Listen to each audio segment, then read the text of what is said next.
का। और महाराज कहे एमएलए एमपी ये सारी पृथ्वी के राजा भी बन जाए वो भी कुछ नहीं। और इंद्र का राज बहुत श्रेष्ठ है, असंख्य गुना सुख है। यहां सारी पृथ्वी के राजा को जो सुख होता है उससे संख्य गुना सुख और इंद्र जी को होता है। तो उसको भी कबीर साहब कबीरदास जी ने कहा हमने तो वो काग की बींट दिखा है, इतनी घटिया है ये व्यवस्था इस तीन लोकताएं की। तो इंद्र का राज कागदा बेस्टा ना भोगा इंद्राणी नो, और सुखदेव पास हुरंबा आई जाका ध्यान लगा निर्वाणी नो। कि जैसे सुखदेव ने अपने इष्ट उसने तीन लोक की उपासना ब्रह्म तक की, विष्णु जी की, उसमें भी इतना आरूढ़ हो जाओगे तो विष्णु लोक प्राप्त होगा जितना सुखदेव हुआ कि उसके पास इंद्राणी आई थी और उसकी तरफ उन्हें ध्यान भी नहीं दिया, अपने इष्ट की तरफ इतना आरूढ़ होकर लगा रहा। तो उस योगी को जो तीनों लोकों में सश्रेष्ठ जाया करता उसको केवल विष्णु लोक प्राप्त हुआ। और विष्णु स्वर्ग के अंदर वो बैठे हुए हैं ऋषि जी, फिर दोबारा पृथ्वी पर आना होगा।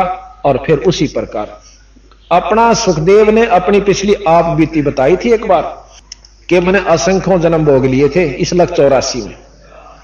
एक बार एक दिन एक सत्संग सुना जिसमें पार्वती और शंकर जी का सत्संग हुआ था। उस सत्संग को सुनकर मैं तोते के अंडे में, और वो भी गला हुआ था, मेरी उम्र खत्म हो चुकी थी, फिर 84 के चक्कर में जाना था। उस सत्संग की वजह से, उन प्रवचनों की वजह से मेरा वो अंडा प्रफुल्लित हुआ और दोबारा मैं तोते के रूप में उसमें बन गया, जीव रूप में। और फिर मैं उस शरीर को छोड़ करके वेद की पत्नी के गर्भ में चला गया। जमाई ली थी वेद व्यास की पत्नी ने और उसकी गर्भ में चला गया और फिर वेद व्यास का मैं पुत्र कहा। लेकिन उस मंत्र के, उस नाम के सुन लेने से मेरे शरीर में अमरत्व प्राप्त हुआ। यहां तीन लोक का अमरत्व है कि 9 तत्व का एक शरीर और से इस 5 तत्व के अंदर, जिसको सूक्ष्म शरीर कहते हैं, वो अमर हो जाता है, पर उसकी भी ये चक्कर नहीं खत्म होता। जैसे गीद व्याद ये वो है ना बड़े संत, वो पिछले उनकी कमाई के अनुसार पक्षी रूप में आगे, पर शक्ति भक्ति फिर भी रही उनमें। तो इस प्रकार जब ये दोबारा इनका सुखदेव रूप में जन्म हुआ तो इसने अपने पहले गुरु नहीं मनाया था यो कि मैंने गुरु की कोई जरूरत नहीं, और अपने शरीर के साथ विष्णु जी के पास गया। विष्णु जी ने भी कह दिया ऋषि जी यहां के करना आया? नो बोला जी मैं स्वर्ग में रहूंगा। अक नहीं भाई, स्वर्ग मत वो रहेगा जो नीचे गुरु से नाम लेकर आया है। महाराज जी मैं भी तो आज आ गया हूं, बेशक आ गया हूं, मेरा तेरा कोई लाभ नहीं मिल सकता। अब जैसे यहां से अधिकारी कोई नौकरी करने वाला कोई कर्मचारी चंडीगढ़ चला जा सकता है, उसके पास पैसे हैं तो, लेकिन वहां रह नहीं सकता। रहेगा तो अपने घर पे खर्च करो, और उस सरकारी क्वार्टर में नहीं रहने दें उसने। अगर वो ट्रांसफर करवा के ले जावे, बदली तबादला करवा के ले जावे, स्थानांतरण करवा के विधि से ले जावे, तो उसको सारी सुविधा भी मिले और भाई वहां रहने का भी स्थान मिले और वह तनख्वाह भी मिले। इसी प्रकार हम अपनी मर्जी से साधना करते हैं तो हम लाभ पूर्ण नहीं प्राप्त कर सकते। और फिर गुरु पर भेद बताया सतगुरु ने। अब हम फेल क्यों हो रहे हैं? हमारे जितने भी सत्संग कहो या आध्यात्मिकवाद कहो कि हम कोई सी भी मर्यादा का पूर्ण ज्ञान नहीं है। आंख मीच का नाम ले लेने का गुरु होना चाहिए बस, निरे गुरु तो काम ना चलता। वो गुरु भी ठिकाने का हो। आगे हम गुरु का भेद बताएंगे आपको, गुरु कैसा हो और गुरु कौन होता है, गुरु के प्राप्ति करवा सकता है। तो गौर उस पर सुखदेव जी ने अपनी आप बीती बताई कि एक बार मैं गधा हो गया, गधा की जोनी भोग रहा था, ज्यादा काम लिया मेरे मालिक ने, अंधा हो गया। अंधा हो जाने से मालिक ने भी छोड़ दिया, तो फिर मैं चलता चलता एक गहरे खड्डे में गिर जाता हूं। नाला सा था, रास्ता था आने जाने वालों का, गांव से 3-4 किलोमीटर की दूरी पर मैं पड़ा हुआ था। मैंने विचार किया कि कोई भक्त आत्मा आवेगा, मैंने काट देगा, इसमें निकाल देगा, लेकिन किसी ने निकाला नहीं। इक्का दुक्का आवे वो ये विचार करके चला जावा कि मेरे पता निकले नहीं, और मेरे ऊपर पांव और टेक के पूड़ी बना दिया, परली पार हो जावे। कहते हैं मैं 7 दिन भुगत कर वहां अपना शरीर त्यागा, अन्न पानी ना मिलने की वजह से। और फिर वो दिन मुझे याद आवस कि एक बार भी जरा सी भूल कर दी तो ये लख 84 फेर खड़ी से तैयार। उस भय के मारे मैं 24 घंटे परमात्मा को याद रखता हूं, अपनी साधना में रहता हूं। तो इस प्रकार सतगुरु कबीर साहब ने बताया कि जटकुंडल ऊपर आसन है सतगुरु की सैल सुनो भाई। इस शंकर भगवान का एक जटा कुंडली धाम है। आज आपने देखा होगा ना, शंकर भगवान का चित्र दिखाएंगे जिसमें तो गंगा काट रखी है। ये आपने देख रहे हो कि इसमें तो शंकर भगवान के चित्र में गंगा जी बाहर आ रही है, जटा मत है। ये कबीर साहब महाराज कहते हैं ये कति भूल भुलैया से न बेरा को इन चित्र बनावनिया ने और शास्त्र विद्यों ने। ये चित्र देखा भगवान शंकर जी का, और इसमें से जटा, स्किन की जटा से गंगा निकलती हुई आपने दर्शन करे। ये गलत है। कबीर साहब ने बताया कि एक जटा कुंडली नाम का एक तीर्थ है ऊपर कैलाश पर्वत पे, शिव के धाम में, शिव के लोक में। जिस प्रकार यहां भाखड़ा डैम बना हुआ ना, वहां आपने किसी ने देखा हो, हम देख के आए थे। बहुत पर्वतों के बीच में इतना चारों तरफ से बहुत पानी उसमें भरा हुआ है, और कहते हैं अगर वो डैम टूट जावे तो सारे हिंदुस्तान पे 10-10 फुट पानी खड़ा हो जाए, इतना उसमें पानी जमा है। अब भाइये से कहने का कि हमने इन शास्त्रों को सुना जरूर पर नो नहीं समझा, इसमें कह के रखा है। एक जटा कुंडली नाम का एक ऐसा वहां पर बहुत बड़ा सरोवर है, और उसमें सतलोक से आकर गंगा पड़ी है। जब ये ऊपर से आई तो गंगा निरंजन लोक में आई सतलोक से, और फिर निरंजन से आगे आई ब्रह्मा के लोक में। इसका इतना तेज बहाव था कि उसने उसमें शंकर जी ने उस जटा कुंडली में रखा, और 6 महीने में वो जटा कुंडली भरकर पूरी हुई। फिर वो भरने के बाद ऊपर से पानी चला, वो नीचे आकर के कहते हैं वो पर्वत पर हिमालय की इधर पड़ा, जहां पर फिर पर्वतों के नीचे से आकर के वो गौमुख के रूप में निकली। अब यहां हम दिखाते हैं कि शंकर भगवान ने अपनी जटा में 6 महीने रोक ली। सिद्ध पुरुष हैं, वैसे भी रोक सकते हैं, कोई ऐसी बात नहीं, क्योंकि अगस्त ऋषि ने 7 समुद्रों को एक घूंट में पी लिया था। एक महाराज के गरीबदास जी कहते हैं एक सिद्धि सब सागर पीवे, एक सिद्धि बहुत उपजीव है। एक सिद्धियां हैं ये, पर आत्म कल्याण नहीं है। तो यहां महाराज कहते हैं जट कुंडल ऊपर आसन है सतगुरु की सैल सुनो भाई। ये जट कुंडल सबसे ऊंचे स्थान पर है, बहुत कठिन स्थान जगह पर है। कहते इससे भी ऊपर सतलोक हमारा है, जहां बंदी छोड़ कबीर साहब चले जाते। जट कुंडल ऊपर आसन है सतगुरु की सैल सुनो भाई, जहां ध्रुव लाद भी ना पहुंचे और सुखदेव ने मार्ग ना पाई। जहां सतगुरु कबीर साहब का धाम है, वो ये सुखदेव ऋषि भी नहीं जा सके, जो कि सह शरीर उड़ जाया करते थे। और हम किसी योगी ने नो देख लिया हो तो भाई बहुत गणा तपस्वी है, और शरीर ने नो इतना ऊंचा ठाले से, ये कोई खास बात मत समझना। अगर सार नाम है, सतनाम है, तो उसकी मुक्ति से ना तो ये खिलौने के कितनी बार बना बना कर बिगड़ चुके हैं। और ये जादूगरी काम नहीं देंदी वहां पर। जब सही तत्व का स्थान आवेगा, जहां जन्म मरण और आत्म कल्याण का स्थान आवेगा, वहां ये काम नहीं देगी बचने के लिए। तो अब हम आपको बताते हैं कबीर साहब के बारे में कि नानक साहब ने भी कबीर साहब से उपदेश प्राप्त हुआ। ऐसी नई नई बात हमने भी सुनी जब ऊपरी सी लागी। अकिया चोर पचौड़ सी बात कहे से एक साधारण सा मनुष्य कवि और भगत कबीर साहब को इतनी बुरी मान्यता दे रहे। अब हमने लाल की कीमत का ना बेरा हो तो हम उसको एक कंचा समझ सकते हैं, एक पत्थर समझ सकते हैं, और जोरी के पास ले जाएंगे तो उसकी करोड़ों कीमत देगा, और 6 बार नमस्कार करेगा कि लाल के तो दर्शन भी अच्छे होते हैं। तो इस प्रकार जब हमने इसकी कीमत का पता चला बंदी छोड़ कबीर साहब की का, और जानकारी हुई कि तो पूर्ण परमात्मा थे, तो आज हम इनको भगवान कहते हैं। एक बार श्री नानक जी तलवंडी, जो कि आजकल पाकिस्तान के अंदर है, वहां कालूराम मेहता के घर में इनका जन्म हुआ। बचपन से ही बड़े सिद्ध पुरुष थे, क्योंकि पिछले जन्मों की भक्ति इनके साथ थी। कबीर साहब ने इनको बताया कि नानक साहब, आप सतयुग के अंदर अम्बरीश राजा थे। अम्बरीश राजा के रूप में आपने इतनी भक्ति करी कि दुर्वासा ऋषि बहुत बड़े सिद्ध पुरुष थे, उन्होंने आपके ऊपर एक शक्ति छोड़ दी, सिद्धि छोड़ दी, चक्कर सुदर्शन, आपका सिर काटने के लिए। और वो सुदर्शन चक्कर आपके चरण छूकर अम्बरीश राजा के, और उल्टा इसको दुर्वासा जी को मारने के लिए उनके पीछे भाग लेता है।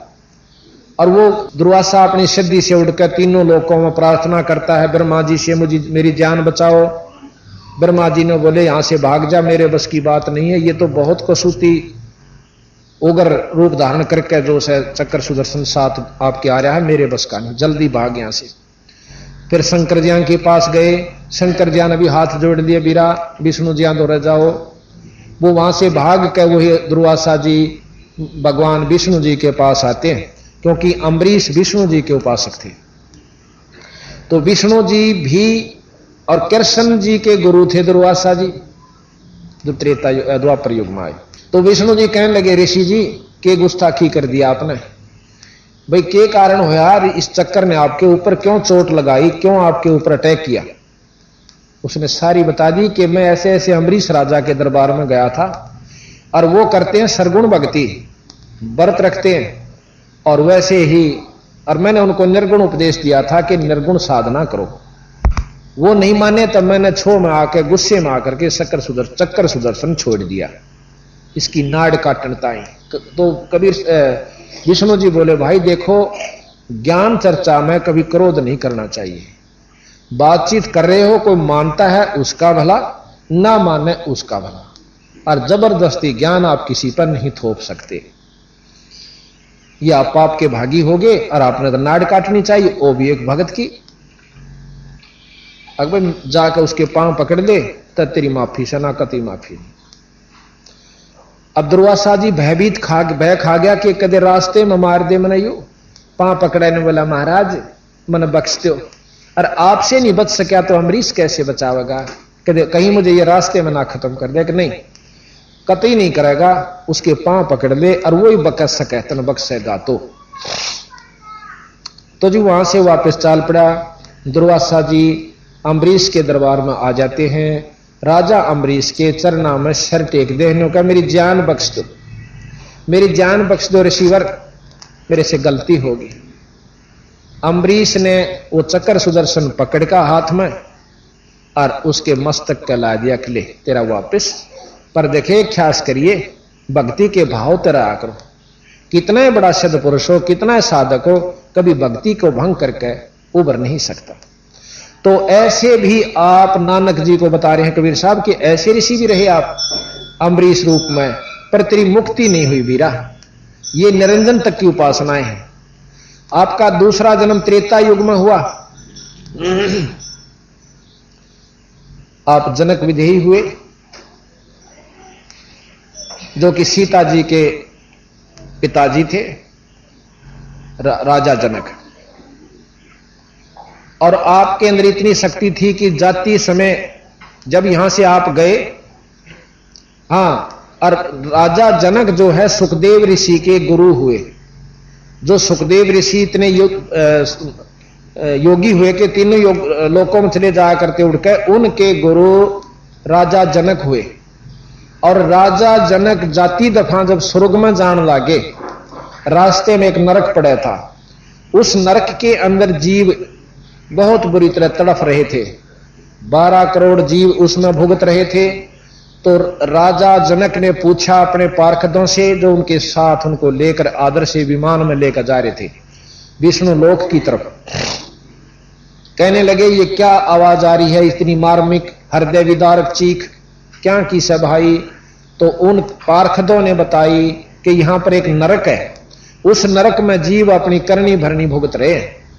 और वो चिल्ला रहे हैं कि ये कितने दिन भुगतेंगे, ना जाने कितने युगों तक इनके में इसमें भोगना पड़ेगा। तो उन्होंने पूछा कि इनका कोई समाधान हो सकता है? अग जी कोई समाधान नहीं धर्मराय बता सके। धर्मराय को बुलाया वहीं पर जनक जी ने, और धर्मराज आ जाता है। कहने लगा, हाँ ऋषि जी, कैसे याद किया कि ये जो जीव जो दुख पा रहे हैं नरक में, इनका कोई समाधान है? अग्नि जी ने अपनी करनी भोगनी पड़ेगी। अकबर मेरे तक नहीं देखा जानता, अगर ना मांग जाऊं जब तक इनका छुटकारा नहीं हो जाएगा। तो धर्मराय ने राज ने सोची कि अच्छा पंगा पाया ने बोला, एक समाधान है, आपने अपने पुण्य देने पड़ेंगे और ये कुछ समय के लिए बाहर आ जाएंगे। ने बोला मैंने मंजूर है। तो अपने पुण्य राजा जनक ने उन नरक वाले जीवों को संकल्प किया तो वह जीव नरक से बाहर आकर के स्वर्ग में भेज दिए। अब विचार सुनिए, बहुत ध्यान पर सुनने की बात से, ये कथाएं नहीं है, इन कथाओं से हम महाराज ने सार निकाल कर दिया। फिर अब काल की क्या व्यवस्था है कि राजा जनक ने खूब भक्ति करी, पुण्य किया और रास्ते में छल कपट करवा दिया इसी काल निरंजन ने, और वो पुण्य उसका अक्षीण करवा दिया। राजा जनक बैठा स्वर्ग में जाके फिर नानक के रूप में प्रकट कर दिया तलवंडी पाकिस्तान में। तो ये बात कबीर साहब ने नानक साहब तो बताई। इब दिल तो कांप जैसे जब इतनी भक्ति करी बीरार तो भी उल्टे चक्कर काट रहा से, मुक्ति कहां हुई थारी? तो ने बोला जी फिर के करा, पर मैं तो जो है एक निराकार ज्योति अंदर मुझे दर्शन देती है, निरंकार, मैं उसका जाप करता हूं और वो मुझे पूर्ण रूप से दर्शन दे रही है। कबीर साहब ने बोले ध्यान लगाओ। ने बोले नानक साहब तेरे 60,000 जन्म हो लिए जब तक तू सतलोक से आया, और हमसे बिछड़ा बेटा तेरे 60,000 जन्म हो लिए बच्चा, और तू सथाई नहीं हो, और तेरे जैसे महान भगत भी चक्कर काटे हैं तो और आम जीव कहां मुक्ति की बाट देखें, इंतजार करते हैं, कहां आशा रखते हैं मुक्ति की। नानक साहब का पसीने आए कि के समाधान महाराज, कि मैं नाम दूं, सतनाम मेरे पास है, और जब तेरी मुक्ति हो, काशी में रहता हूं जुलाया सुबाई, काशी के अंदर किसी ने पूछ लिया कभी तेरा दिल करे तो आ जाना, पर तू निरंकार की जो उपासना करता है, अब ध्यान लगा, वो ज्योत और वेद भी आखिरी परमात्मा की प्राप्ति उस ज्योति के दर्शन बताते हैं। प्रकाश में तेजो में परमात्मा सहस्रार कमल दल में है। सहस्रार कमल दल का मतलब 1000 कमलों वाला, 1000 पंखड़ियों वाला वो स्थान जहां पर 1000 ज्योतियां न्यारी न्यारी चमक रही हैं, उसको आखिरी धाम और निरंजन धाम, चौथी मुक्ति वो योगी प्राप्त करते हैं जब सहस्रार कमल में पहुंच जाते हैं। सहस्रार कमल में ज्योत नजर आती है, उस ज्योत को देखकर ये भगतजन अपनी आत्मा को प्रसन्न तथा मुक्त समझ लेते हैं। कबीर साहब ने बोले ध्यान लगाओ, ध्यान लगा तो ऊपर पहुंचे, सारा कुछ दिखाकर निरंजन का लोक, विष्णु का लोक, शंकर जी का लोक, गणेश जी का लोक, सब लोग दिखाए और फिर अपने लोक में निरंजन का लोक दिखाया। उसके बाद इस अंड ब्रह्मांड को पार करके अपने लोक में ले गए, सतलोक में। वहां जाकर के कबीर साहब आसन पर, सतपुरुष अपने आसन पर बैठे हुए और कबीर साहब चंवर करते हैं। अब नानक साहब के अंदर विक्षेप आता है कि रब तो ये होना जड़ा नीचे थल्ले बैठा है, ये उत्ते जो खड़ा है कबीर, ये तो इसका कोई अनुचर होना, कोई सेवक होगा। इतनी बात मन में आई थी। कबीर साहब तो वहां बैठ जाते हैं सतपुरुष के आसन पर और सतपुरुष खड़े हो जाते हैं और कबीर साहब पर ऐसे चंवर करते हैं। फिर इतने में विचार कर ही रहा था कि ये क्या हुआ। इतनी देर में कबीर साहब के अंदर वो सतपुरुष समा जाते हैं और केवल कबीर साहब रह जाते हैं। और फिर वहां से उसकी सुरत को, नानक साहब की जो आत्मा थी उसको नीचे शरीर में भेज दिया। भाई इतना देख कर नानक साहब के बहुत कसक हुई कि तूने तो पूर्ण परमात्मा रब को और अपनी अज्ञानता के कारण खो दिया, और जब ईब का दर्शन हो जाए तो मैं उसको उनके चरण कमल पकड़ के और बहुत याचना करूंगा। फिर याद आता है कि वो खुद बता के गए कि मैं काशी में रहता हूं। तो नानक साहब इतने आत्म विभोर हो जाते हैं, इतना मद नशा चढ़ जाता है परमात्मा की उस सच्ची लगन का कि कहते हैं वाहे गुरु सतनाम, वाहे गुरु सतनाम। कि वो गुरु जो मैंने ऊपर देखा अपनी सुरत द्वारा उस लोक में, सतलोक की जो झलमल ज्योति देखी, तो ये दूसरे लोकों की जो रोशनी है वो उससे बहुत फीकी नजर आई। जैसे जीरो का बल्ब भी ना रोशनी हो अंधेरे में वो बहुत काम कर देवा है। 60 का जब वाट का बल्ब चसेगा तो जीरे वाला चस जरूर रहा है, पर उसके ज्योति का रोशनी का महत्व नहीं रहता। इसी प्रकार मरकरी बल्ब के सामने 60 वाला भी कुछ काम नहीं करता, पर जग जरूर रहा है। उससे ऊपर जब सूर्य निकल आता है तो वो सब बल्ब काम नहीं करते और चांदना केवल सूर्य का ही प्रकाश उनके सामने बहुत ज्यादा होता है। इसी प्रकार जब सतलोक रोशनी प्रकाश सब लोकों में है, अब ये ध्यान से सुनते जाइए, जो 7 दिन इस बात को सुनेंगे वो आखिरी दिन के निचोड़ को पूर्ण रूप से पकड़ पाओगा। प्रकाश हर इष्ट का है, हर देव का है। हम केवल प्रकाश को देख करके अपनी आत्मा की सफलता तथा कल्याण समझ लेते हैं, ये कबीर साहब ने बताया गलत है। अंधेरे में एक मच्छर या तीतली या जुगनू पतंग देख लेते हैं कि 0 का बल्ब चस गया, उसके चारों तरफ मंडराते हैं। 60 का जब चस जाता है तो उस 0 के छोड़ के 60 वाले पर चले जाते हैं, और जब और ज्यादा बड़ा तेज चस जाता है उसको भी छोड़कर वहां चले जाते हैं। सबसे पहले उन्होंने 0 वाले बल्ब को भी सत्य माना था, क्योंकि अंधेरे में वही काफी था। जब उनको बेरा पता चला कि एक और रोशनी है तो उसको त्याग कर वहां पहुंच जाते हैं। इसी प्रकार हमने अभी तक रोशनी सुनी जरूर है, शास्त्रों में भी सुनी है। महात्मा बुद्ध की आखिरी उपलब्धि यह है कि मैंने एक रोशनी देखी, उसके बाद उसने कोई ज्ञान नहीं कि कौन सी रोशनी देखी, उस रोशनी कहां तक की थी। ये कबीर साहब बतावें कि किस रोशनी का उपलब्धि उन्होंने हुई। तो बात यह है कि हमने शास्त्रों को सुना जरूर, महापुरुषों की वाणियां भी सुनी, उनकी उपलब्धियां भी देखी पढ़ी, परंतु जब बंदी छोड़ते मिलाई तो वो 0 और 60 था इस प्रकार के बल्लभ, यानी उनकी इस प्रकार वैरायटीज मिली, उनके न्यारे न्यारे ऐसे ऐसे उनमें अंतर था। तो वहां से वो इतना आत्मविभोर हो गया कि वाहे गुरु सतनाम, वाहे गुरु श्री सतनाम श्री वाहे गुरु। अब वही गुरु मिला जो मेरे सामने नो कह के गया था कि मैं सतनाम दूं तो मेरा छुटकारा हो, ना तो मैंने सुन लिया। 2 जन्म तो मेरे ऐसे हुए जो कि आम व्यक्ति के नहीं हो सकते। राजा अम्बरीश के रूप में और जनक विदेही के रूप में नानक जी का जन्म पूर्व जन्म था। अब वहां से नानक जी चल पड़ते हैं और काशी पहुंचते हैं, कबीर साहब से नाम लेते हैं। कबीर साहब से नाम लेने के बाद उनकी मुक्ति हुई। अब ये बात आप विचार करियो और आपको शास्त्र प्रमाणित देंगे, हम वैसे नहीं कहेंगे।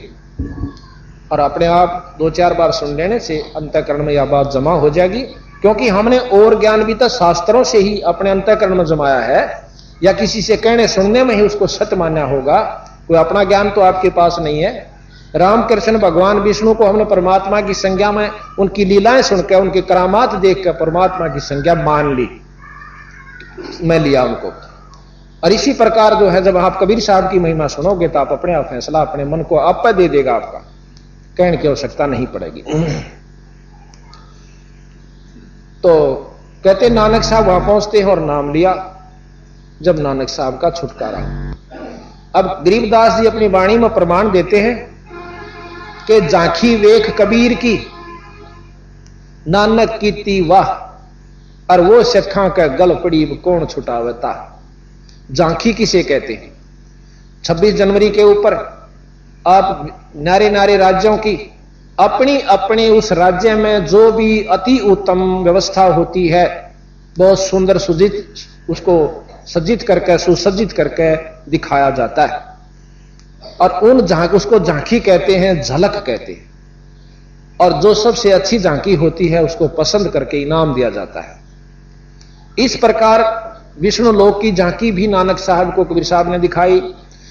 शंकर लोक जी की भी, शंकर जी के लोक की भी झांकी दिखाई, और ब्रह्मा के लोक की झांकी दिखाई, गणेश जी के लोक की दिखाई, और सब लोग दिखा के माता और निरंजन ब्रह्म तक की दिखा करके अपने पूर्ण ब्रह्म की तरफ वो ले गए।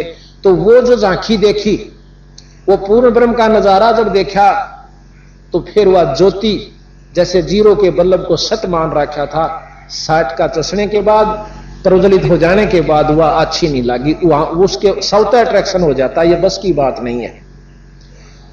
आज हमारा मुख्यमंत्री से मेल हो और एक प्रधानमंत्री का नुमाइंदा मिल जाती, सा बौड़ा कोई नहीं सके, पाछे न रह जाएगा। तो जब तक हमने जहां तक ज्ञान है उतना अवश्य, परंतु जब पूर्ण लाभ का ज्ञान होगा कि सच्चे ये जो संत है, ये परमात्मा हमें ये लाभ दे सकता है, तो हम उसकी तरफ स्वतः अट्रैक्ट हो जाएंगे, कहने की आवश्यकता नहीं पड़ेगी। अब नानक साहब के बारे में आपको वर्णन देते हैं थोड़ा सा, फिर ध्यान सुनिए। और फिर बालाजी, उनके मर्दाना जी 2 दोषस थे, उनकी भी वाणी इसमें लिखी हुई है कि उनसे प्रश्न उत्तर हुए हैं कि अंगद राय जी ने पूछा था कि आप तो गुरुजियां के साथ रहते थे, कोई खास बात बताओ। फिर उन्हें बता रखी है, अभी आपको सुनाएंगे। तो नानक साहब ने, महाराज कहते हैं, झांकी वे कबीर की नानक कीती वाह, और वो सिखा के गड़पड़ी इब कौन छुटावेता। हमने कल भी आपको बताया था, पंजाब में भी हमारे आश्रम गरीबदास जियों के 100-150 आश्रम है। गरीबदास जी छुड़ाने के अंदर, जैसे कल बताया था कि चौधरी बलराम जी के घर में धनखड़ गोत में गरीबदास जी ने जन्म लिया, और इनको जो कबीर साहब ने दा के दर्शन दिए अपने लोक थे सतलोक से, और वो नाम दिया, सब लोक दिखाए, वो वाणी सारा विवरण जो आख्या देखा उन्होंने इसमें लिख दिया। कबीर साहब गरीबदास जी के कम से कम भी 20-25 आश्रम हरिद्वार के अंदर है। गरीबदास जियों के आश्रम पंजाब के अंदर कम से कम 150 और 140 के आसपास गरीबदास जी के नाम का आश्रम है। कुटिया है गांव-गांव में, और वहां पर इस वाणी का पाठ होता है। अब नानक साहब की वाणी आपने सुनी होगी, ग्रंथ साहब, उसके अंदर क्या है, 48 घंटे चलती है वो वाणी। उनके अंदर 39 संतों की वाणियां हैं। प्रथम नानक साहब की, फिर उनके 10 गुरुओं की, सिखों की, फिर कबीर साहब की सारे ग्रंथ में 40% वाणी है। 60% में वो 10 गुरु जी भी आ लिए, और साथ में 39 संतों की वाणी, जैसे कबीर साहब, नामदेव जी, नाभाजी और मीराबाई, और भी बहुत से संतों की है, रविदास जी, इन सब को मिलाकर के एक संग्रह किया गया। तो इन सब का एक संग्रह करके ग्रंथ साहब बनाया गया। उस वाणी के ज्ञान से प्रतिदिन पाठ होते हैं। और गरीबदास महाराज ने अकेले ने 48 घंटे की वाणी लिख रखी है, बस ठीक है, 48 घंटे की। उसी ग्रंथ के बराबर अकेले महाराज गरीबदास जी की वाणी है, जिसमें ज्यों का त्यो वर्णन 4 वेद, 6 शास्त्र, 18 पुराण, 11 उपनिषद, महाभारत, गीता, भागवत, रामायण और मुसलमान धर्म, ये हमें कहां तक लाभ देते हैं, और फिर अपनी बताई कि भाई इस पर काम नहीं चलता। तो इन बातों का ज्ञान नानक साहब को कबीर साहब ने दिया। तो उसके बाद कबीर साहब ने ये पंथ चलाया, जिसको शिष्य पंथ। सिख कोई धर्म नहीं होता, शिष्य, पंजाबी में शिष्य को सिख कहते हैं। जो स होता है पै वाला, उसको ख भी बोला जाता है। जैसे पाषाण हम पढ़ते हैं तो पाखाण भी कहते हैं, पाषाण। तो इसी प्रकार अक्षीर कहते हैं, उसको खीर भी कहते हैं। खीर लिखा जाता है तो पेट पाड़ा से और रे, इसको खीर कहते हैं। अक्षीर भी कहते हैं, शीर भी कहते हैं, यानी स जो है ये दोनों तरफ बोला जाता है। तो सिख कहा, जो उपदेशी होते हैं उनको शिष्य कहते हैं। अब फिर बाद में 10वें गुरुजिया ने उनकी अलग से वेशभूषा बना दी। वो वेशभूषा सिख नहीं है, जो शिष्य होते हैं वह सिख। बड़ी तेज कर, अब आप ध्यान से सुनिए। श्री नानक जी युगों युगों से निरंजन की भक्ति करते आ रहे थे। निरंजन के बारे में आपको बताएंगे कल। आज हमारा एक बोर्ड बन जाएगा जिसमें सारा वर्णन दे रखा है, निरंजन कहां तक की उपलब्धि देता है, क्या है वो। वैसे मोटा बता दूं कि निरंजन ब्रह्म कहते हैं, वेद उसको ब्रह्म कहते हैं, संत उसे निरंजन कहते हैं। ज्योत निरंजन, प्रकाश में परमात्मा, वेद उसको प्रकाश में परमात्मा कहते हैं, संत उसे ज्योत निरंजन कहते हैं। और ज्योत निरंजन को ही ब्रह्म कहा है, और साथ में संतों ने इसको काल की उपाधि दी है, क्योंकि इसमें समय प्रधान है। और काल के दूसरे मायने हम परसों बताएंगे। श्री नानक जी युगों युगों से निरंजन की भक्ति करते आ रहे थे। नानक जी महान भगत थे। राजा जनक विदेही भी श्री नानक जी का त्रेता युग में जन्म यानी अवतार था। बहुत भक्ति की। ऋषि सुखदेव जैसे महान योगी ने भी राजा जनक जी को गुरु धारण किया था, परंतु जन्म मरण का चक्कर अपना यानी जनक जी का यानी नानक जी का भी नहीं खत्म हुआ कर सके। राजा अम्बरीश भी नानक जी का ही पहला जन्म का यानी त्रेता युग में सतयुग में जन्म था। राजा अम्बरीश का सतयुग में जन्म था, जिसमें दुर्वासा ऋषि ने राजा अम्बरीश के पैर जिसमें दुर्वासा ऋषि ने राजा अम्बरीश के पैर छूकर चक्कर उल्टा ऋषि दुर्वासा पर चोट करने चला, तो ऋषि दुर्वासा जी अपने बचाव के लिए तीनों लोक में भागे, किसी ने भी सहायता नहीं की। तब भी विष्णु जी ने कहा कि ऋषि जी आप वापस जाकर के राजा अम्बरीश के पैर छू लो, अपनी जान बचाओ। तब मरता क्या नहीं करता। तब दुर्वासा जी ने आकर राजा अम्बरीश के पैर छुए। अम्बरीश जी ने उनके सिर पर हाथ रखकर तथा दुर्वासा सुदर्शन चक्र को शांत करके दुर्वासा जी को अक्षमा की। ये सब वर्णन आप सुन चुके हो। अब थोड़ी सी वाणी कबीर सागर से आपको सुनाते हैं। कबीर सागर से सा आभार कबीर वचन, नानक साहेब की ना तप भारी, और सब विधि बहे ज्ञान अधिकारी। भक्ति भाव ताको सिखलाया, ता पर सतगुरु की नहीं दाया। दाया कहते हैं दया को। ये संत भाषा होती है, इसमें थोड़े अक्षरों का, क्योंकि पद भाग के अंदर जो है थोड़ा अंतर हो जाता है भाषा में। जिंदा रूप धरे तब साईं, प्रभु पंजाब देश चल आई। जिंदे का एक ऐसा भेष होता है, सफेद कुर्ता और एक बोथा बांध लिया, सफेद चादर और लंबा टोप, उसको जिंदा रूप में मुसलमानों में ज्यादा प्रचलित है। ये जिंदा नाम के संत। जिंदा रूप धरा तब साईं, प्रभु पंजाब देश चल आई। अनहद बाणी कहो पुकारा, और सुन के नानक नजर दरस निहारा। नानक साहब बैठे थे, कबीर साहब इतनी दूर बैठ के अपनी ये बात सुनाने लागे कि जिस प्रकार गरीबदास जी ने कहा कि अदली आरती अदल पठाऊं, युगा युगा का लेखा ल्याऊं। जा दिन ना थे पिंड नहीं प्राणा, नहीं पानी पवन जमी असमाना। कच्छ मच कूरम ना काया, चंद सूरज ने दीप बनाया। शेष महेश गणेश ना ब्रह्मा, नारद सारद ना विश्वकर्मा। सिद्ध 84 ना 3300, 9 अवतार नहीं 2400। 5 तत्व ना ही गुण तीना, नाद बिंद ना ही गटसीना। चित्रगुप्त ना कृत्रम बाजी, ये धर्म राय ना पंडित का जी। भाई धूं धूकार अनंत युग बीते, जादन कागज कहो किन चीते। फिर कबीर साहब ने पूछा कि आप कहां थे जब कुछ भी ना था। जादिन थे हम तख्त खवासा, तन के पाजी सेवक दासा। शंख युगन परलो परवाना, परले हुआ शंखों युग, हम सतपुरुष के संग रहाना। दास गरीब कबीर का चेहरा, सतलोक अमरापुर डेरा।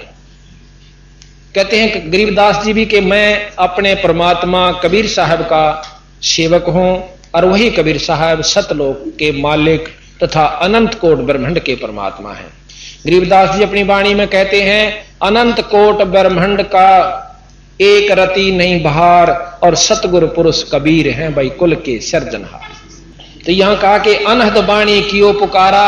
इस बाणी ने सुनकर नानक जी ने करड़े करड़े देखे, क्योंकि कहने लाग रहा से। सुनकर अनहद बाणी कियो पुकारा, सुनकर नानक दरस निहारा। सुनकर अमर लोक की बाणी, और जान पड़ो यो परम पुरुष ज्ञानी। नानक जी ने समझा कि ये पूर्ण संत है, ये तो बहुत ऊंची की बात कहे से। तो नानक साहब पूछने लगे, आवो पुरुष सतगुरु ज्ञानी, अमर लोक की हमने सुनी ना बाणी। वो सतलोक नहीं जाना हमने कौन सा होश है, और किसी शास्त्र में ज्ञान नहीं पाया। अर्ज सुनो प्रभु जंदा स्वामी, कहो अमर लोक कहां निज धामी। कि वो लोक कहां है जिसको आप सतलोक कहते हो, सतधाम कहते हो। कहा न कही अमर निजवाणी, कि किसी ने काहू ना कही ये अमर निजवाणी। ये बात हमारे ताई किसी ने नहीं बताई जो आप बताने लाग रहे। और धन कबीर परम गुरु ज्ञानी, कोई ना पावा तुमरा भेदा। और जाको खोज चुके ब्रह्मा और चहु वेदा। इसको चारों वेद और ब्रह्मा जी ने भी आपका भेद नहीं पाया।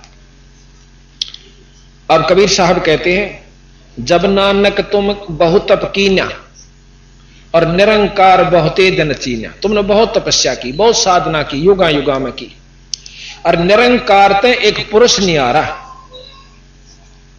अजर दीप ताकी तक सारा। अजरदीप, अमरदीप, सतलोक वो अलग स्थान है। पुरुष विछो भयो तब जब से, और काल कठिन मग रोक्यो तब से। जब से भी आप सतलोक से यहां आए थे अपनी इच्छा अनुसार, पर उसी समय आपका रास्ता इस मार्ग काल ने गलत साधनों से, गलत शास्त्रों से रोक दिया। इत तुम सरस भक्ति ना होई, क्योंकि परम पुरुष ना भेंटो कोई। यहां आपकी सरस भक्ति, एक रस भक्ति नहीं होती। आपने देखा होगा कि आपने बहुत सी साधन नाटक भी सुने होंगे कि विश्वामित्र जी ने तप किया, बहुत जाजूल तप कर लिया, परंतु नहीं होने दिया। एक अप्सरा को भेजा, उर्वशी को भेज कर उसका तप खंड करवा दिया। तो महाराज कहते हैं काल की व्यवस्था में प्रथम तक कोई भजन करना नहीं चाहता, और चाव विषय तो यू काल होने नहीं देता। कि आंट लाग रही थी उसके तपना भंग करण की, ठीक से अपना भजन करा था, करण देते।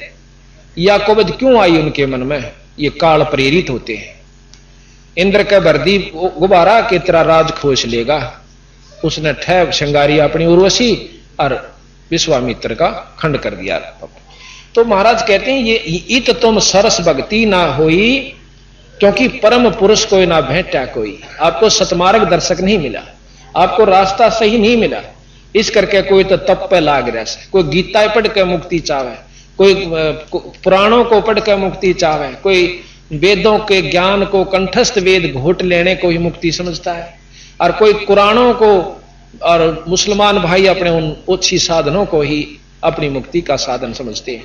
तो बंदी छोड़ कबीर साहब ने दोनों धर्मों की जो कमियां थी वो ज्यों की त्यों कही, और खड़े होकर बाजार में कही, और सब धर्म सब मतलब उनके मंडलों में जाकर कही जहां पर विद्वान और उनके मौलवी और पंडित और काजी बैठे हुआ करते थे।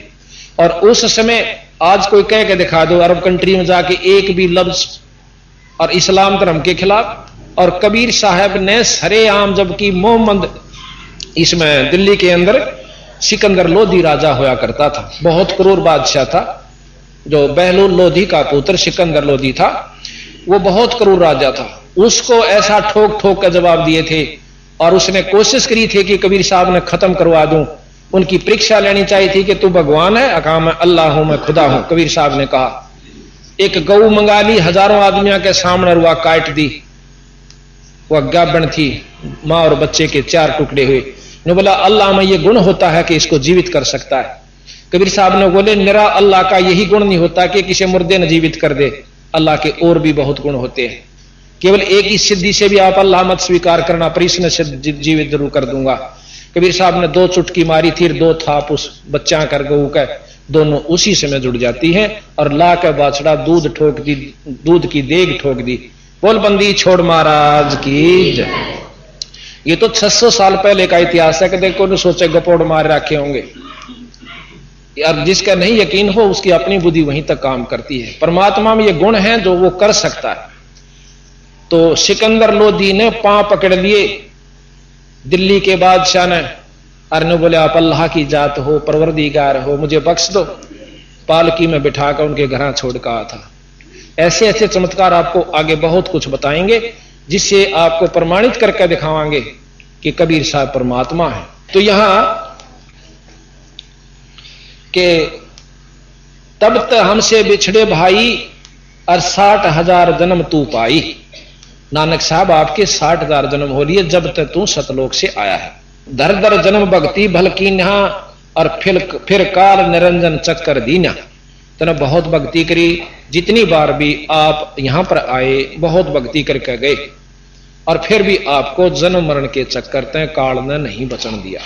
ये व्यवस्था से इस ब्रह्मताएं की कि कोई जीव मुक्त नहीं हो सकता। कुछ समय स्वर्ग में बिठा दिया जाता है। स्वर्ग की परिभाषा आपको कल बताई थी। अपनी की हुई पूंजी ने शिमला खाया हुआ 10,000 रुपया ने, वो खत्म होने दे उल्टा है, फिर आ जा, फिर आड़ा मंड जा, फिर खाया हुआ 2 महीने गर्मियां में। ये इतना सुख स्वर्ग में है। यही कबीर साहब बताते हैं। गरीबदास जी महाराज कहते हैं ये रहट का कुआ लोई। रहट तड़ा भरया ऊपर खाली, नीचा भरया ऊपर खाली, और यागड़ बंदा है सब कोई।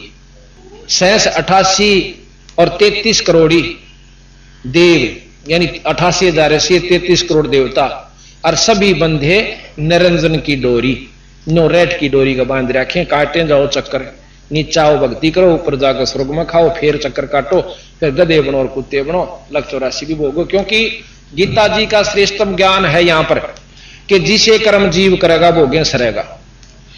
अब भाई बुरे भी होते हैं, अच्छे भी होते हैं। बंदी छोड़ कहते हैं कि हमारी शरण माए पाछा आपने पिछले कर्मा पे आपके यहां पे क्रॉस कर दिया जाएगा, खत्म कर देंगे। कई भाई यहां ऐतराज करते हैं कि फिर तो परमात्मा न्यायी हो गया। न्यायी नहीं, वो न्यायी है। अब जैसे आपने देखा होगा कि ऐसा कभी नहीं हो सकता कि आदमी मानस मार दे और उसने माफ कर दे, खूब कर दिए जाते, यहां भी कर दिए जाते। आपने उग्रवादी सुने होंगे जिन्होंने कई कई आदमी मारने का प्रमाण दिया और सरकार ने कानून तैयार कर दिया कि पाछले थारे जो कसूर से सब माफ, पर आगे मत करियो भाई। और आज प्रमाणित है, एक फूलन देवी डाकू थी, उसके ऊपर भी यही कानून लागू हुआ था। तो बात यह से कहने का कि हम जितनी जानते हैं उससे आगे स्वीकार करने को हमारी बुद्धि तैयार नहीं होती। इस परमात्मा में वो शक्ति है बंदी छोड़ में कि हमारे पिछले पाप कर्मों को खत्म कर देगी। जिस प्रकार कोई नौके हो ही नहीं सकते तो उन्हें इतना ज्ञान है, और हो ही नहीं सकते फिर भक्ति की क्या आवश्यकता रहेगी। जैसे पहले फसल में घास हो जाया करता, नुड़ान का रंधे इतने नुड़ा देते, फिर उसके बाद घास नहीं कटा करता। अब एक ऐसी दवाई चला दी कि उस घास ने खत्म कर देती है पर फसल को नुकसान नहीं करती थी। तो वह पहले भी दवाई पर पहले खोज नहीं पाए। इसी प्रकार ये नाम शुरू से है, पर अब इसकी प्रचलित हो गया तो अब यूं काम कर रहा है जैसे वह दवाई फसल में कर रही है। तुम बड़ भगत भव सागर आवा तो और जीव की कौन चलावा। कबीर साहब ने बोले नानक जी तेरे कैसे भगत भी यहां चक्कर काटन लाग रहे, तो आम जीव थोड़ी सी भक्ति ते कहां जाएगा बेचारा। निरंकार सब सृष्टि भुलावा, अब तुम करी भक्ति तो लौट क्यों आया। इस निरंकार ने, इस ब्रह्म ने, निराकार शक्ति ने इस सारे जीवों को बुला रखा है। और आपने इतनी अच्छी भक्ति करी फिर वापस क्यों आ गया। जब आप अमरीश रूप में गए अपने आप को न सोच के गए थे मैं मुक्त हो गया। नानक जनक विदेही के रूप में गए जब भी आप न सोच के गए थे मेरी बनेगी मुक्ति। अरीब नानक जी बन के आगे अगला जन्म तेरा नानक जी सा भी ब्योत नहीं रहेगा। ये सच्ची सोच लेना। और अपनी शक्ति से वो पिछला सारी बैक रील उनको दिखाई तो नानक जी के पसीने आए। अब देखो सच्चा भगत पाछे नहीं रहा करता। अभिमान मानक मैं ज्ञानी मैं ऐसे या थोड़े दिन की चालेगी। महाराज कहते हैं चुंडित मुंडित सब पकड़ लिए। गरीबदास जी कैसे चुंडित बड़ी जटा लठाली रखा ली और कति घोट ऊपर सारा मुंडा लिया, इसे मुंडित कहते हैं। चुंडित मुंडित सब पकड़ लिए इन तय जमकिंग कर ना डरता, अर्थात इन पाखंडों से वह भक्ति नहीं बनती और भक्ति नहीं बनेगी तो यम के दूत जूता पीटेंगे। इनसे जम किंकर नहीं डरता।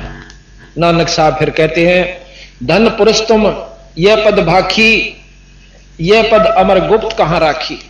कि ये तो बहुत गजब बात थी, यह गुप्त रहेगी थी आज तक। जब लग हम तुमको नहीं पावा, अगम अपार भरम फैलावा। कहो गोसाई हम ते ज्ञाना, परम पुरुष हम तुमको जाना। धन जिंदा प्रभु पुरुष पुराना, और बिरले जन तुमको पहचाना। नानक साहब कहते हैं कोई बिरला ही आपको पहचान सके। हम तो उन तरह जी हाँ के तीर काट कर ठह मारा दस्ता ने और उसने भगवान स्वीकार कर लेंगे। और इन्होंने वो काम करके दिखाए जो कृष्ण अरबी फेल हो गए थे, उस काम पर नहीं हुआ। जगन्नाथ का मंदिर ये प्रमाणित है। भगवान विष्णु जी के अवतार थे बुद्ध, और बौद्ध के जो अवतार गया उसने कहा था, एक राजा था इंद्रदमन, सपने में उसको दर्शन दिए, वो उसका उपासक था कृष्ण जी, कहा कि मेरा मंदिर जगन्नाथ में बनवा दे। अब राजा ने वही आज्ञा मान के अपने इष्ट की और जगन्नाथ के मंदिर की स्थापना करवा दी। पूरा मंदिर बहुत पैसे सुजित, बहुत अच्छी ढंग से सुंदर ढंग से उस पर बहुत पैसा लगाकर सुसज्जित करके उसको बनवा दिया। समंदर की लहर आई, उस मंदिर को जड़ से उखाड़ के ईंट भी नहीं पाई। उसने फिर दोबारा बनवाया, 4-5 बार मंदिर बनवाया गया, पर समुद्र ने यही काम किया। आखिर में राजा जो से हताश होकर बैठ जाता है। कबीर साहब जाते हैं कि राजा वो मंदिर बनवा ले। मैंने हाँ रखी है कृष्ण जी से कि मैं तेरा मंदिर बनवा दूंगा।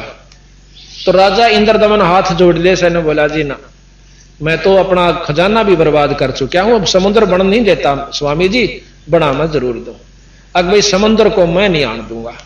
पर कहां विश्वास हो, एक धोती कुर्ते वाला छोटा एक आम व्यक्ति और कृष्ण जी इतनी महान शक्ति यूं कैसे बनवा दे। पर ने बोला बस ये 2 जोड़े हाथ, आप अपना रोटी खाओ, भोजन पाओ और आराम करो। कबीर साहब ने बोले बात सुन दे भाई, मंदिर बनवावा ना तो वहां मिलूंगा काशी में, और आज ये जुलाहे के घर में मेरा जन्म से, और ऐसे ऐसे में। तो उन्होंने बोला भाई ठीक से। रात्रि में सौपन दिया कृष्ण भगवान ने फिर कि ये जो संत आपके पास आया था ये अनंत कोट ब्रह्मांड के भगवान से, ये जो चाहे सो कर सकते हैं, आप इनसे मंदिर बनवा लो। अब राजा ने फिर कोशिश करी, ढूंढे, महाराज जी मिल गए स्थान जहां बता कर गए थे। मंदिर शुरू हो गया, मंदिर तैयार हो जाता है। समुद्र जहां से चढ़ कर आता था वहां महाराज कबीर साहब ने अपना एक पत्थर सा गिरवा के वहां एक चौतरा सा बनवा लिया, उस पर बैठ जाते हैं। अब समुद्र कहते हैं बहुत ऊंची, जैसे ज्वार भाटा आपने देखा होगा, सैकड़ों फुट समुद्र उठ जाता है जब ये भूत साइक्लोन आता है ना, बहुत मतलब हजारों किलोमीटर तक उस पानी का बहाव आकर के बर्बादी कर देता है। उस समय इतना ऊंचा उठा, कबीर साहब ने अपनी शक्ति से ऐसे कर दिया, वो ज्यों का त्यों रुक गया, जैसे जाम हो जाता है। अब समुद्र भी ऊपर का रूप बना करके बाहर आवे और हाथ जोड़ दे से नो कहे, हे परम पुरुष, हे परमात्मा, आप कौन शक्ति हो, मुझे आगे जाने दो। की करेगा भाई कि इस मंदिर ने ढाऊंगा। अरे भले पुरुष, मंदिर आश्रम बनवाया करें, ढाया करें, इतना नीच काम करे तो। अगजी इस कृष्ण ने मेरी मर्यादा भंग कर रखी समुद्र की। क्यों कर भाई कि जब ये राम रूप में आए थे, इन्होंने जबरदस्ती तीर के बल पर मेरे पर रास्ता मांगा था, और वो बदला मैं लूंगा जी। अकीस यूं तो ढा नहीं सकता, चल ढा ले। तो अब कहां बसावा थी कि तभी तो मैं आपके पास आया हूं, मेरी नहीं बसानती, तो मुझे बदला दिवाओ महाराज कि उसकी द्वारकापुरी ने डबोले। आज भी प्रमाण है, द्वारका समुद्र ने डबो रखी है, और वहां जगन्नाथ के मंदिर से समुद्र नहीं ढाता, उसको बचा रखा है। अब फिर क्या हुआ कि अगले दिन भाई हफ्ते 10 दिन के बाद उसमें पूजा शुरू होनी थी।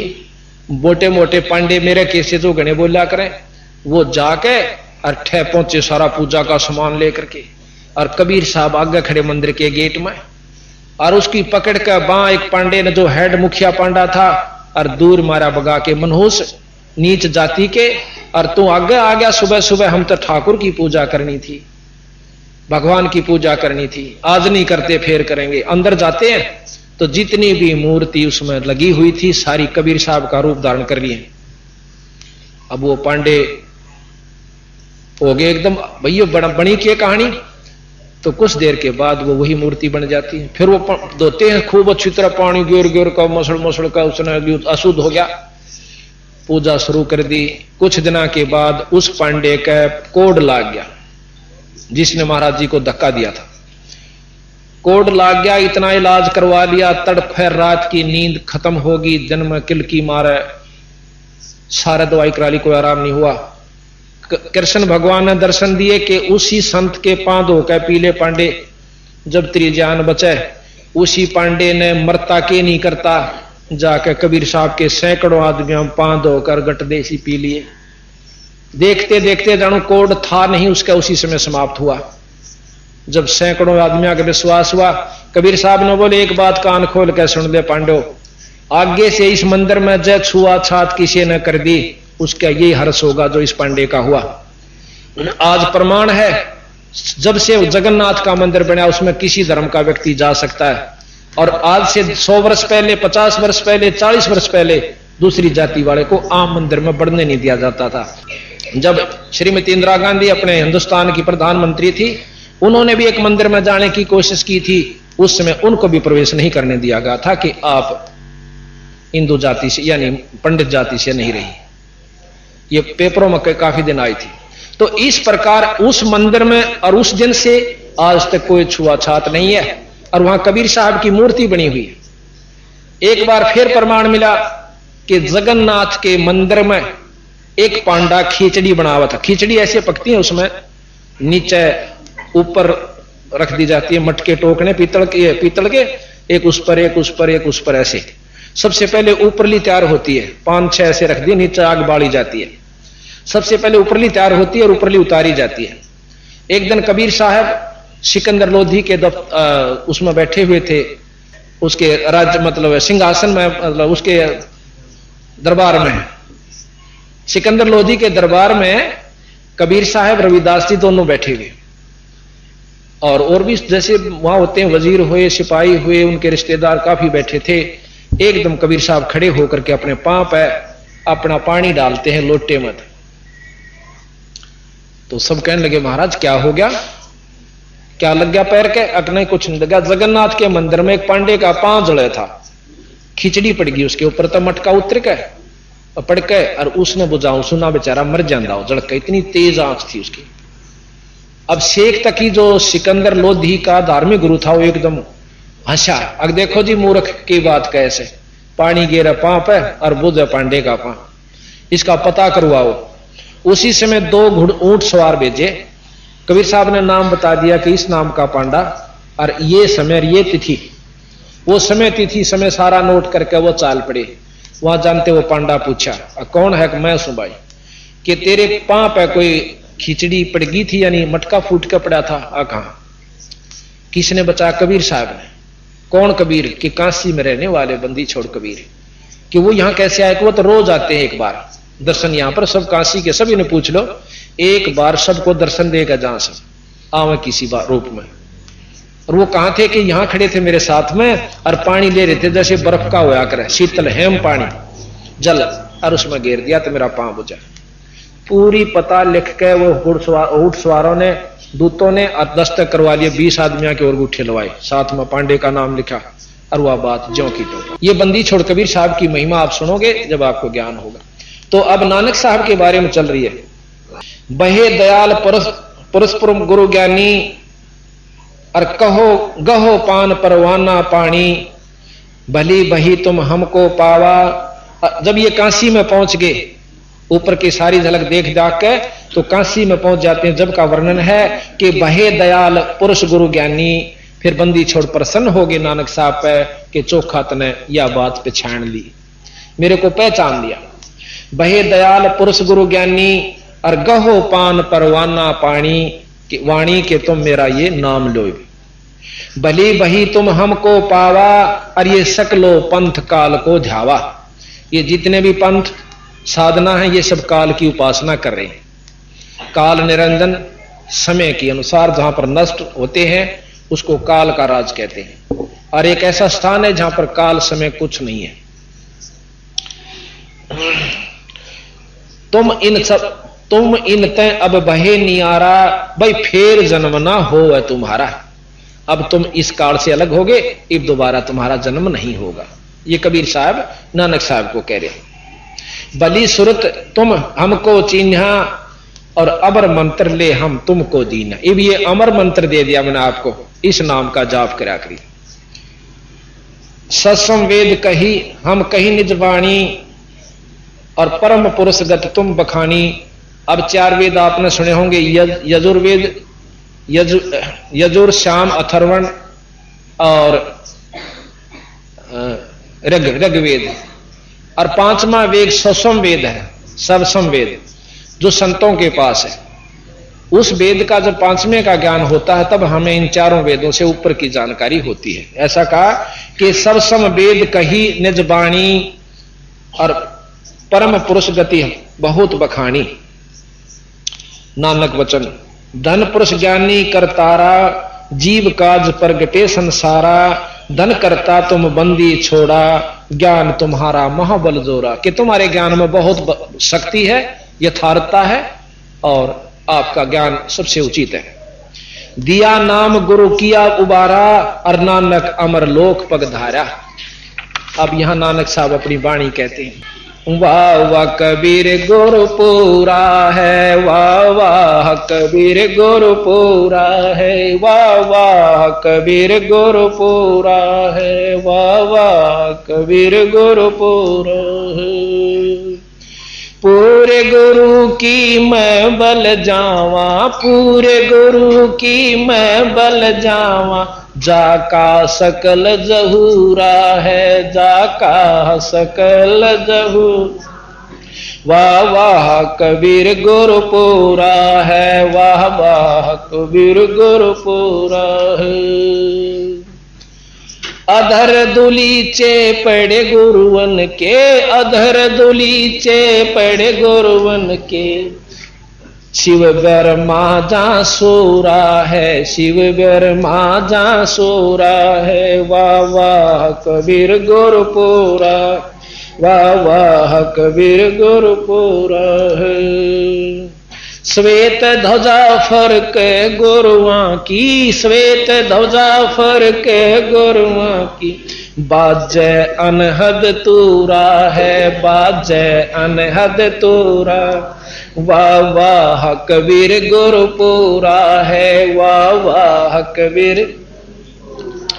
पूर्ण कबीर सकल घट व्यापै, पूर्ण कबीर सकल घट व्यापै, हरदम हाल हजूरा है भाई, हरदम हाल हजूरा है, वाह वाह कबीर गुरपुरा है, वाह वाह पूरा है।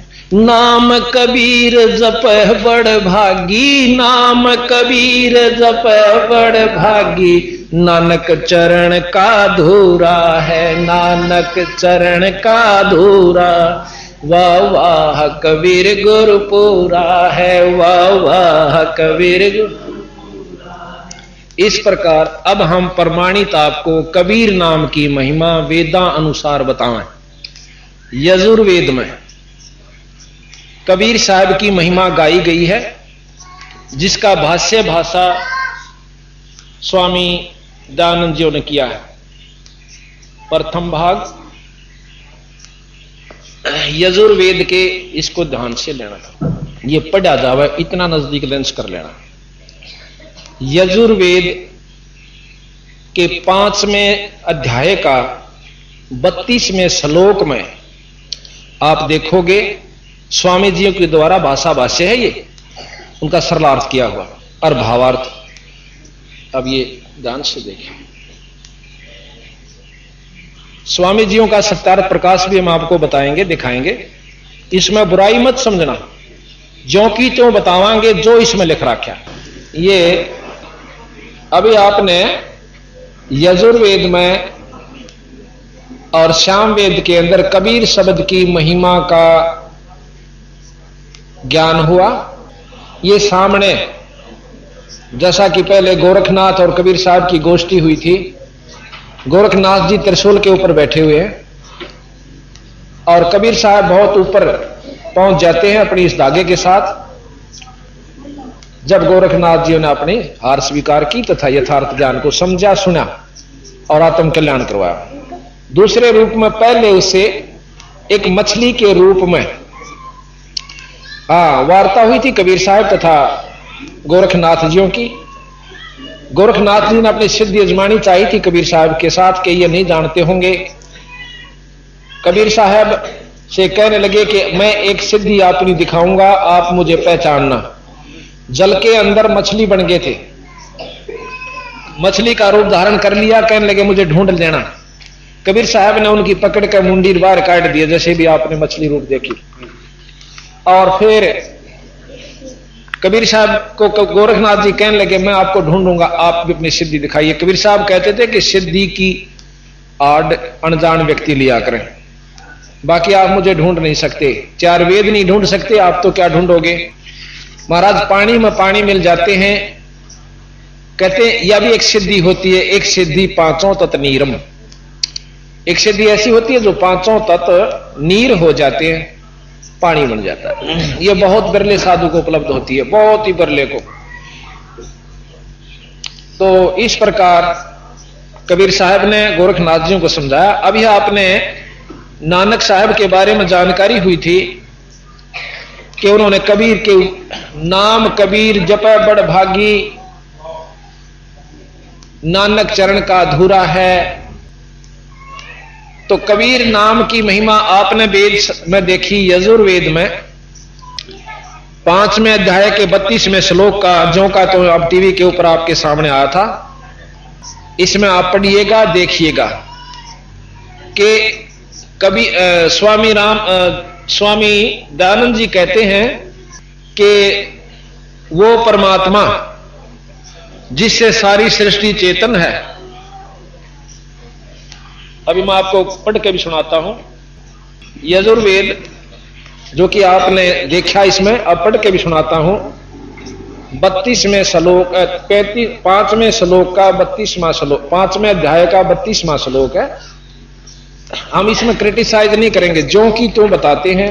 यही हमारे कबीर साहब गरीबदास जी ने किया कि जो की तो बात उन्होंने बताई, कोई अपनी तरफ से नहीं मिलाई। अब यह संस्कृत तो हमने आंदी नहीं, पढ़ांगे तो कहीं गलत शब्द पढ़ी। हम इनका सरलार्थ कर रखा स्वामी जी ने वो बताया कि हे जगदीश्वर, जिस कारण आप कांतिमान हैं, खोटे चनन वाले जीवों के शत्रु व क्रांत परजय हैं, बंधन के शत्रु यानी बंध छुड़ाने, बंधन के शत्रु कहो, बंधन न काटनिया हम बंदी छोड़ के, तो आप बंधन के शत्रु व तारा आदि तंतुओं के विस्तार करने वाले, यानी सब इनके आप रचयिता हो, तारे पूरे सब लोगों के।